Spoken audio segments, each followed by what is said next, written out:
Welcome back to the grind, everybody. Hey, this week is going to be super short and sweet. We got super busy this week and Martin had a ton of stuff going on, had a wedding to go to. It's just me this week. I just wanted to jump on here and touch on 3 key things that you can focus on this year to start improving your life.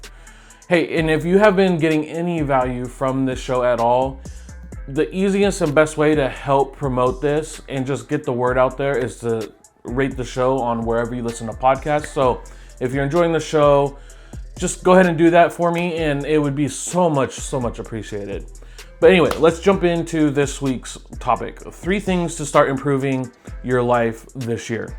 Number 1, friends. Now, choosing the right friends is so crucial. And I had just sent this to my kids this week. So we have like a family group thread and I've been sending videos in the morning of just like encouragement for the day, just like a little tidbit for the day that they can take throughout their day. And this week I really touched on friends, and this could completely change the quality of your life this year, because it is said that, you are the average of the 5 people you hang around with, but I want to take it one step further and say that you are the average of the 5 people that you let speak into your life. Right? Like, you can have a ton of friends, but who are you letting speak into your life? And I think it's so important to have that inner circle and that outer circle, and just making sure that the quality, somebody that has integrity, humble, and have all the traits that you're looking for are the ones that are speaking into your life. And I heard it said that I would rather have 4 quarters than 100 pennies. And what it was saying is I would rather have 4 friends with high integrity that are humble, high producers, high performers. Just think of all the characters that you're thinking of who you would like to be. I would rather have 4 of those than 100 low quality friends that aren't anything that I'm trying to be. So as you go through this year, just focus in on your friends, who you're letting speak into your life. Are they pulling you up or are they bringing you down? Number 2, books. I cannot express this enough. And this isn't just me saying this, multiple mentors that I listen to, podcasts, videos. Millionaires read books.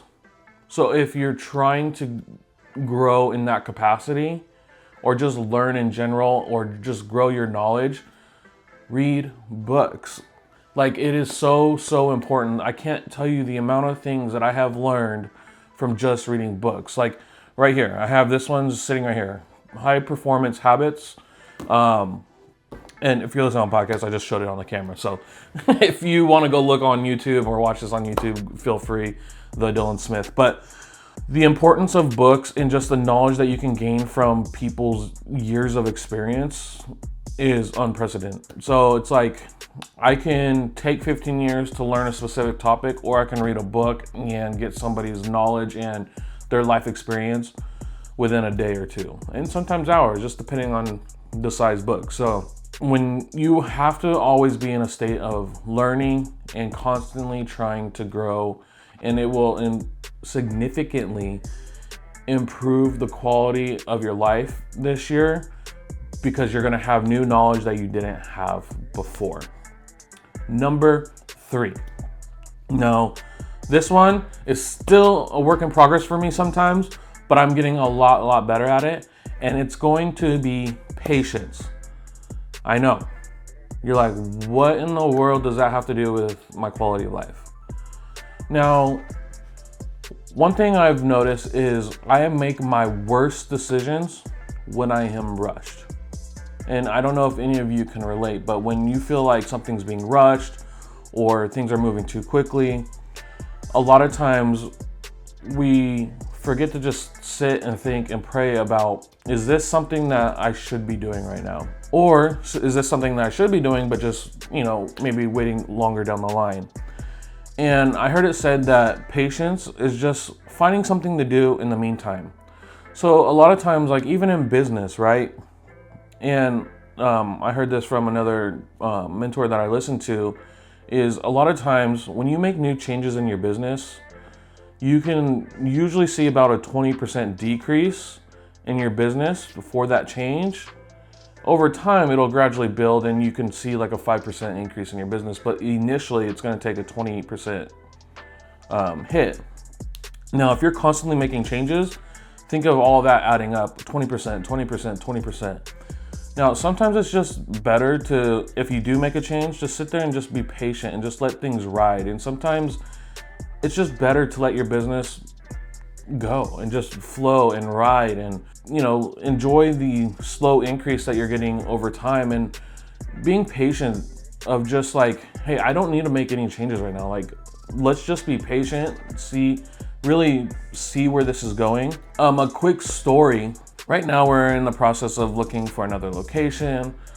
We are looking to possibly, really think about moving into it next year. But I was like, you know what, we're gonna get with a realtor and start the process. Let's start looking, seeing what's out there. Well, they ended up finding something like within the first week. And now we're like going down the process and looking at this location, and they're looking to try and get a lease signed in the next couple days by the 1st. We're looking to push it a little bit further. They're wanting us to like start now. And it's one of those moments where it's like, I feel like this is being a little rushed. And I had asked the realtor, like, if we don't sign it by the 1st, which is in a couple days, like, do they really have anyone else looking at it? And she's like, well, usually when you're further down the line, like, somebody's gonna lease it. They're not really showing the property a whole lot. So, and I was like, well, that's my point, is like, they're trying to rush this for the 1st, but if we don't sign by the 1st, they still don't have anyone by the 1st. So it's like, we're in this process, but we're trying to get rushed. And I have learned over the years, it's so important to not feel that rush. And if it doesn't work out, it doesn't work out. And we got to remember that everything's on God's timing, right? And if it's meant to be, it'll happen. I think a lot of times too, like, I know we say like, if it's meant to be, it'll happen. And yeah, that is true. But sometimes we can force things that maybe shouldn't be happening. And I think in that patience, in that waiting time, is the best time to be in prayer as well. So just remember to not constantly feel like you have to be changing or doing something new, or whatever the case may be. Just be patient, enjoy the moment, just let things sit, be in prayer, just enjoy what you're going through, and don't always feel so rushed. I think this world and society is rush, especially in America. Now, I know other countries may not be like that, but definitely in America, it's constant rushing. And I think it's so important to just sit back and enjoy the moment. So I hope those 3 tips helped you guys today. If you guys have any questions at all, please feel free to reach out to me, and I would love to chat. I enjoy the community. I enjoy the ones that have been reaching out. And again, if you guys would like to support the show, you can. I think there's like a button at the bottom of the description or something that says support the show. If not, totally fine. Rating the show is the best form of payment because it helps spread this out there, and we can get this to many more people that could use this maybe. So with that said, I love and appreciate you guys. I hope you have a great weekend. And until the next video or podcast, I will talk to you guys then. Love and appreciate you. Bye for now.